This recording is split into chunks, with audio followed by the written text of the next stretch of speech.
Stranger Things Season 4 is only a couple of days away, and we're going to talk about all the things that we know that's going to happen in this show. What's up, everybody? Jersey Comic Crew here. We hope you're having a fantastic day. Chris, with Season 4 only a couple of days away. Season 3 was like forever ago. I think I didn't have to shave then. Yeah, I don't think the kids had a shave back then. I think now they have jobs and 401ks. Yeah, they have kids of their own.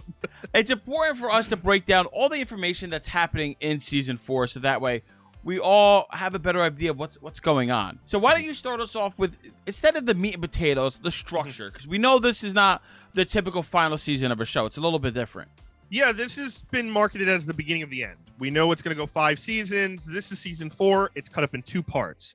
First part, couple days, May 27th. We're going to have 7 episodes, with the final episode of part 1 being over an hour and a half, Rob, which is something you really don't see. And yeah, it's a movie. And then part 2 that comes out July 1st will have 2 episodes, both of them in like the 2-hour, 30-minute range. So you're getting 2 full-fledged movies. What are we doing? I have no idea, but I'm very excited. Is this just like Netflix saying, hey, instead of making 7 seasons, we're just going to like finagle this around? Because 7 episodes with an hour and a half finale sounds like that's beautiful. That's awesome. Yeah. And then 2 episodes, 2.5 hours. Like, what are we doing? That's 4 episodes. Yeah. That's another thing. You could have fixed it and made it a whole nother season, but I think they just want the nice 5 crisp. And I think for marketing and everything, they're like, okay, 5 seasons, it's great. It's fantastic, even though it's like so much more than that. Yeah, that and the fact that, it's been delayed for like 2.5 years. So at this point, they're just like, just get it out. I don't care how long it is. Just get it out. We need the money. And so I think that's part of it. And it's going to just take everyone who is either I'd rather watch a movie or I'd rather watch a series into a stratosphere that they can't comprehend at this point. But I'm excited for it. I think it looks great. I'm very excited to get back to Hawkins. Real quick, I want to blame Harry Potter for this whole half movie thing. Because before Harry Potter and the Deathly Hallows Part 1 and 2 and Twilight, it was just one movie. It was just one thing. And now everybody has halves or parts. Attack on Titan has 3 parts to the final season. It should just be 3 separate seasons. Like, whatever. I get it. It's weird. It's marketing. I get it. But we're old. You know what else is weird? Oh my God, I'm turning it to you. I'm sorry. In my day, we sat in the theater for 5 hours with a numb ass until we finished the damn movie. I'm not going to be like Chris. I accept the change. It's fine with me. Do more of this. I love it. You know what else I love? The fact that Hopper's alive and he's in Russia. Woo, well, I don't like that he's in Russia, but I like that he's alive. He's a Russian person. We see this in the trailers and stuff like that. So obviously, we're going to see the whole Russian-U.S. Cold War angle develop more in this final season, half season, whatever you want to call it.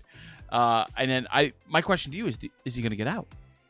I think he will eventually. I think he's going to be there for a while this season.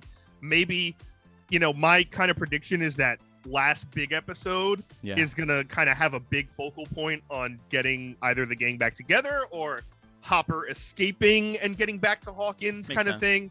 But yeah, I think this Russia versus U.S. kind of old 80s Cold War style is going to be big. We know he's in this prison. They're testing on demigorgons. They're kind of almost like Gladiator style, releasing a demigorgon into like the prisoner camp. Is this Russia testing the demigorgons to use as weaponry? 1,000%. They want to use something that they could beat the U.S. with. Why? What else better than an interdimensional demon that just kills people? Yeah, what better than interdimensional portals and demons to use as weapons? They're gonna strap lasers on it, go full Dr. Evil, and just start killing things. So that's gonna be interesting. Kind of, and also Hopper getting information. Is he gonna end up running into Maury? Right, because we know Maury's already out there with all his theories. Yeah. So is that going to be someone where he contacts before he goes back to the U.S.?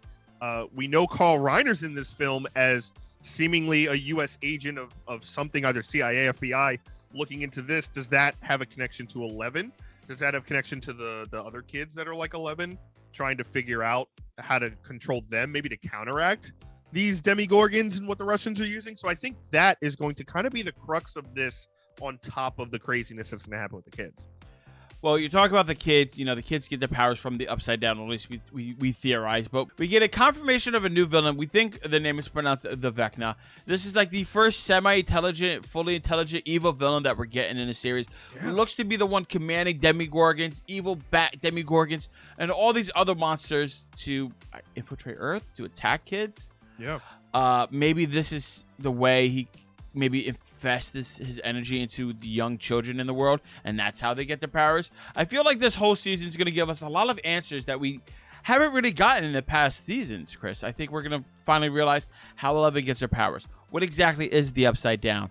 Who is this monster? Why he wants to attack us?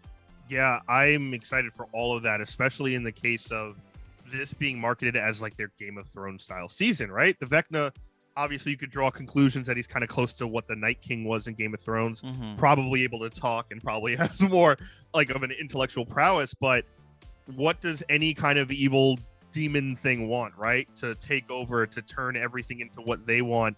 I think that portal dimension is going to be a gateway into the Earth to try to turn that into the Upside Down, to have a bigger kingdom.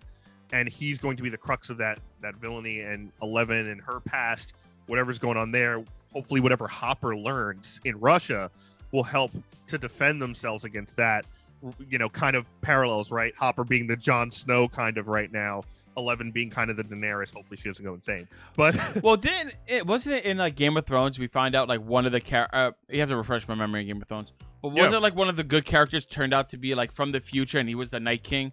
Wasn't that like that whole weird thing? Like somebody, like a Stark was a Night King, and it was like this weird loop. What if that's the same thing in Stranger Things? It's from the past, yeah. So like there's these children of the forest. They're kind of these nymphs. They created the Night King to help defend them. They couldn't control it. Turned into what we saw in the show, right? And in the books.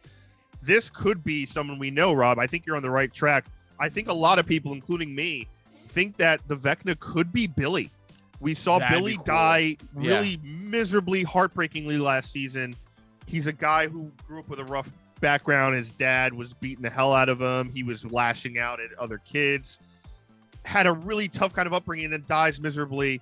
What if the Vecna is Billy because it's using, kind of engulfing him, that tether to Earth. He has that direct tether to his sister, to those kids, to the area of Hawkins, as well as kind of this parallel of like, okay, I have a human brain in here now. We can kind of know what's going on. We have an understanding now. So I'm very interested to see if if there's some type of identity for this character too. I would like that. And we see Max more prominently in the trailer, guys. So I think this whole dynamic of Max dealing with her brother's grief, and it'd be really cool twist. Well, maybe not a twist because we see it coming, but like a really cool fact that like the Vecna is Billy, and this whole dynamic of reaching from the upside down, to come into the regular world and try to connect with his sister, and this whole back and forth. And I think it'll be a good change of pace instead of Will always being like the damsel in distress or like the guy in distress. Like to change the focus to like this brother-sister connection with the Upside Down in the real world here. Yeah, I agree. I think we've had 3 seasons of Will being the catalyst for this going forward. I don't necessarily think that means Will's done with this. I think Will's going to still have a connection.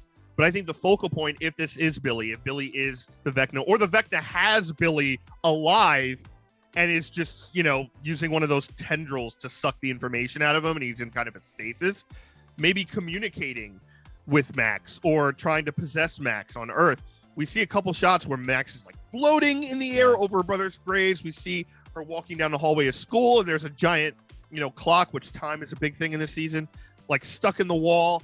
I think Max is going to be a catalyst directly. I think there's going to be some connection there with her brother, whether he's still alive down there trying to get to her and trying to tell her what's happening, or see this guy's coming after you guys, or trying to possess her through, her grief with her brother and all that. I think it's going to be a big part. I just thought of this now as we were talking. What if they have a change? What if the Vecna is Will?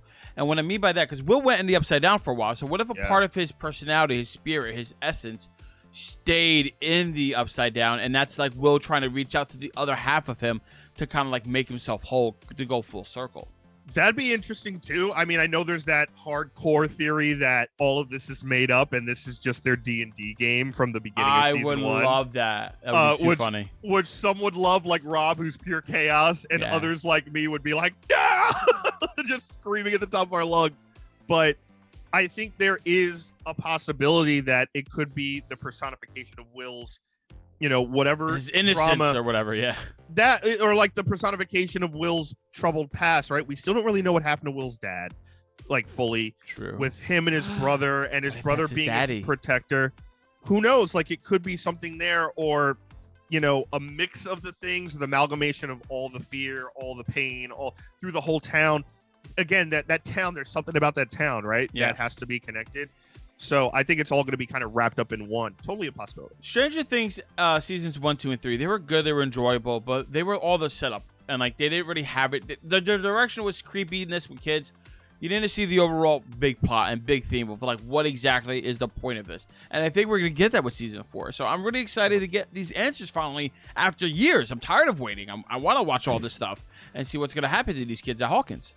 Yeah, me too. And I'm also excited to kind of have this be the scariest season. They're saying this is by far the scariest season of all 4 seasons, but also to kind of give us a villain that we can look at and understand and have some character development that isn't just insert random monsters here, run away, figure out how to defeat it. I think those were cool. Like Rob said, set up seasons for this kind of overall story to finally open up and kind of give us the answers we've been looking for as it is the beginning of the end. So very excited, Rob. Can't wait. And of course, we're going to break down every episode. Guys, we want to hear your thoughts and theories down in the comments below. What do you think is going to happen in season 4? And if we missed something that people need to know, let us know, and we'll shout you out. Hey guys, thanks so much for watching. Give us a thumbs up, really helps the channel out a lot. If you're new, subscribe, turn on notifications. You don't miss any more of our coverage, especially since Stranger Things is coming out in just a few days. And if you miss anything, it's right here on the channel for you. And as always, I'm Chris Heller. That's Rob Moran. We are the Jersey Comic Crew, and we'll see you next time.